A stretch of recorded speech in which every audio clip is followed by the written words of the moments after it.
నేను తప్పకుండా వాళ్ళ మీడియా ఎదురుగా చెప్తాను. రీసెంట్లీగా కూడా నేను పోయి చంద్రబాబు నాయుడు ఢిల్లీలో కలవడం జరిగింది. ఆయన వచ్చి గ్రామ పంచాయతీలు సార్ మీరు సహకరిస్తే మాకు వచ్చేస్తుంది. ఆ రోజుల్లో వైఎస్ఆర్సీపీ గవర్నమెంట్ ఎంపీ నేను అయిపోయిన తర్వాత అమెండ్మెంట్ లో ఫస్ట్ అమెండ్మెంట్ లో ఓన్లీ 18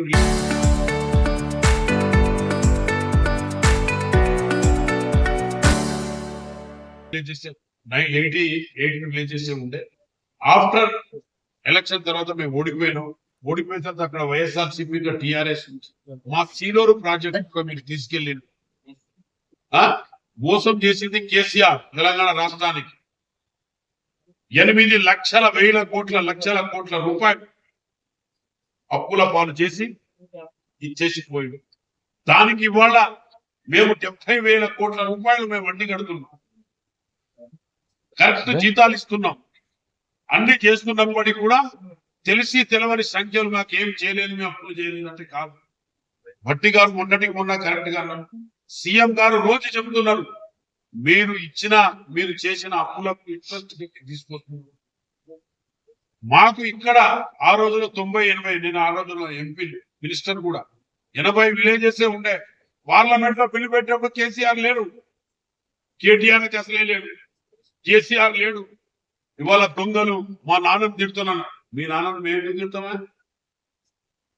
మీ నాన్నను మేము తిట్టడంలో కాదు, మమ్మల్ని తిడుతున్నారు అప్పుల పాలు చేసి. 70,000 కోట్ల రూపాయలు మేము ఇంట్రెస్ట్ కడుతున్నాం, బియ్యం ఇస్తున్నాం, బస్సులు ఫ్రీ ఇస్తున్నాం, కరెంట్ ఫ్రీ ఇస్తున్నాం. మేము పూర్తిగా కూడా చెప్పిన వాగ్దానం ఒకటి కాకుండా ఒకటి ఇస్తున్నాం. 7 చెప్పాం కావచ్చు, ఇంకోటి కావచ్చు, ఇంకోటి ఇస్తున్నాం. ఇవాళ హైదరాబాద్ లో డెవలప్ చేస్తున్నాం ముసీనత్ నుంచి. ఎందుకంటే ఇవాళ గుజరాత్ లో కూడా ఒకప్పుడు అట్లే ఉండే. నేను కూడా గుజరాత్ వెళ్ళిన ఎన్నోసార్లు. గుజరాత్ ఇన్ఛార్జ్ కూడా ప్రజెంట్ నేను ఇప్పుడు ఇన్ఛార్జ్. ఆయన మేము డెవలప్మెంట్ చేస్తున్నాం. దానికి పొద్దున లేస్తే రేవంత్ రెడ్డి అని చెడితే కేటీఆర్కి ఏం పని లేదు, హరీష్ రావుకి ఏం అక్కడ ఇక్కడ వచ్చి ఏం చేస్తావా? అప్పులు చేసిందా అవునా కాదా? తెలంగాణ బిల్లు పెట్టకుండా లేనే లేవు హౌస్ లో. నేనున్న హౌస్ లో ఇది ప్రజెంట్ ఇయర్ మేమున్నాం, నువ్వు లేనే లేవు. మీ నాన్న లేడు, నువ్వు లేవు. ఏదో పెద్ద గొప్పగా మాట్లాడుతున్నావు టీఆర్ఎస్ అట్లా మాట్లాడ. ప్రజలను పంపిపెట్టకు, కార్యకర్తలను పంపిపెట్టకు, టీఆర్ఎస్ కార్యకర్తలను కూడా పంపిపెట్టకు. నువ్వు అప్పు చేసినవా లేదా అనేది రైట్ ఉన్నా కాదా? దానికి ఇంట్రెస్ట్ మేము కడుతున్నావా లేదా? ఇంట్రెస్ట్ కట్టు. బ్యాంకులో ఇవ్వరు. ఇలా మహిళలకు డాక్రా గ్రూప్ లకు తీసుకున్న లోన్ ఇస్తున్నాం, దాని ఇంట్రెస్ట్ మేము కడుతున్నాం. చీరలు ఇచ్చినాము కొత్త జాగల. అప్పటి దయచేసి అలాంటి వాక్యాలు మాట్లాడకండి. కేటీఆర్ గారు మీరు మాట్లాడితేనే కరెక్ట్ కాదు. మేము మిమ్మల్ని తిట్టడం లేదు, మన రాష్ట్రాన్ని బాగుపరుస్తుంది ఇది కాదు ఇదని చెప్పండి. మాకు సలహాలు ఇవ్వండి, మేము వింటాం మీ సలహాలు.